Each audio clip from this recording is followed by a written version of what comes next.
Asalaamu calaykum waraxmatullaahi wabarakaatuh. Meel kastoo joogtiin waa inay salaamay Ramadaan mubaarak dhammaan muslimiinta.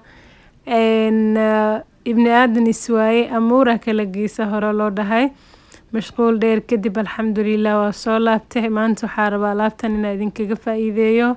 Baradho ayaan biyo kusoo karkarsaday. Kadib baradhadeeda diyaar ayay ii tahay. Qolofta ayaa kasoo diiri doonaa.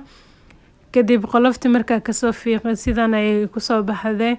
Hadda waxay u baahan tahay in la burburiyo mise la jajabiyo. Saa u jeedin si fiican ayaa u soo burburiyay. Kadibna basal ayaan kusoo darsaday. Tuun iyo kabsar, basbaaska shiidan, maraq jumbo iyo xawaash ayaa halkan ku haystaa iyo cusbo yar oo kusoo darsanayaa. Qof walba intuu jecel yahay ku darsan karaa. Qasab maaha waxaan ku darsanaa inaa ku darsatid. Laba xabo liin dhanaan ayaa soo miirtay koraa kaga soo shubtay saa u jeedin. Kadibna waa isdhex gelinayaa. Markaa isdhex geliyana waa arki doontaan si kusoo baxdo.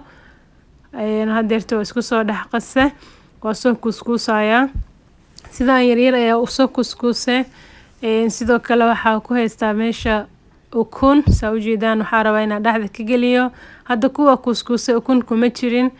Kuwaan ayaa ukunta dhexda ka gelinaya saa u jeedin. Wax yar fidfidinaysaa gacantaada. Kadib biyo yar inta marisid saas ugu xiraysaa. Borotiin aan laga sheekeyn karin waaye afurka ku macaan. Masha Allah cajiib waaye ka faa'iideysta. Sidoo kale halkan waxaan kusoo qastay xoogaha bur ah, food color ama safaraan. Markaa isku soo dhex qasay ma la rabo inuu ka jilco. Xoogaha waa adkeynaysaa.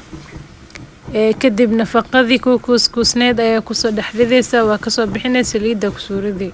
Taas waaye marka la socdo. Qof walba wuu aqaana sida nafaqa loo sameysto. Haddana aniga jeclaystay inaan idin la wadaago. Waxaa laga yaabaa 1 iyo 2 qof oo aqaanin inay jiraan. Kuwaas jeclaa inaan u faa'iideeyo. Marka insha Allah haddana waa ka bixinayaa. Sidan ayay igu noqotay. Masha Allah. Tan ukunta dhexda ka geliyo waa tana.